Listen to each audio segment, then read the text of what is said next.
200 pounds doesn't care how you feel. 200 pounds is 200 pounds every morning in any mood, no matter what you tell yourself on the way to the bar. The weight does not care that you are tired. It does not care that you had a hard week or that you almost did the work or that you meant to.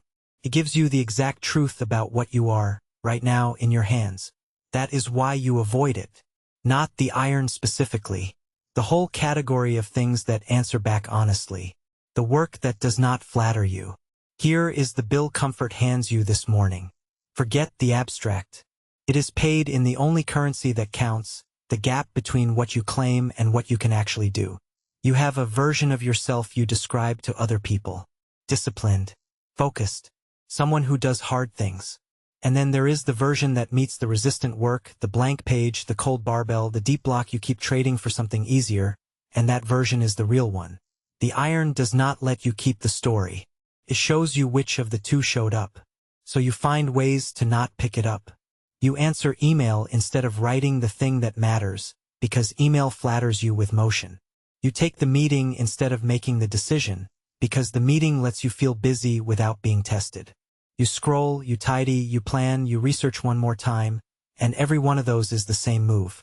You are choosing the work that lies, the work that tells you you are doing fine, over the work that tells you the truth. And the truth would help you. That is the part the comfort hides. The barbell that exposes your weakness is the only thing that can build your strength. The page that humiliates you today is the one that makes you a writer. The honest work is hard precisely because it is real, and real is the only material progress is ever made from. You are not protecting yourself when you avoid it. You are robbing the person you could become. No one sees this. There is no audience for the rep you skipped, the draft you did not open, the call you did not make.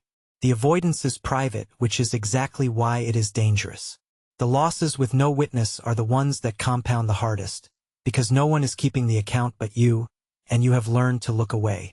Henry Rollins wrote about the iron as the one thing in his life that never lied to him.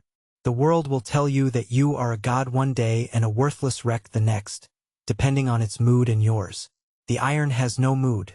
It hands you the same honest verdict every time, and over the years he came to see that brutal honesty not as an enemy but as his closest friend, the only friend that never flattered him into staying weak.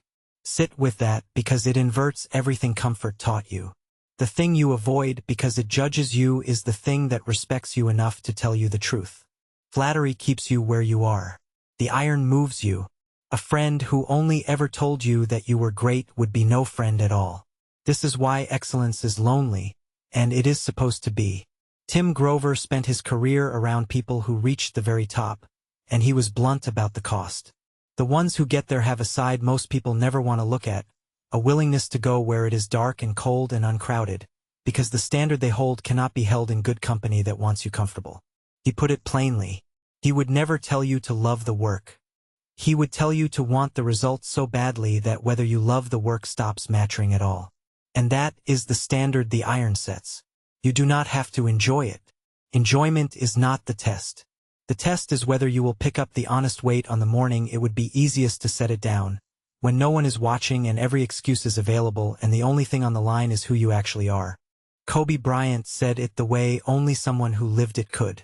You do your real work in the dark, in the hours no one applauds, so that when the lights finally come on, the greatness is already built. If you want to be great at anything, you have to be willing to obsess over it when obsession is inconvenient. The shine in the light is paid for entirely by the work in the dark, and the iron is the dark made physical. So here is the order for today. Find the one piece of work that does not flatter you and do it first. The barbell, the page, the decision, the hard conversation, the deep block you have been moving to tomorrow for a week. Whatever in your day is the resistant, honest, unforgiving thing, that is the iron. Pick it up before the easy work has a chance to lie to you and tell you the day is already full. Do it in the dark, before the world is awake to applaud or excuse you. Then carry that standard into tonight, because tonight the reckoning comes for it. Angela Duckworth, Jocko Willink, and David Goggins are waiting in the evening with a harder question, the one about whether there is ever a day worth quitting on. You set the answer this morning, with your hands on the honest weight, while everyone who chose the flattering work is still asleep. One question, then go. If the iron told the truth about you today, would you be proud of what it said? Win before they wake.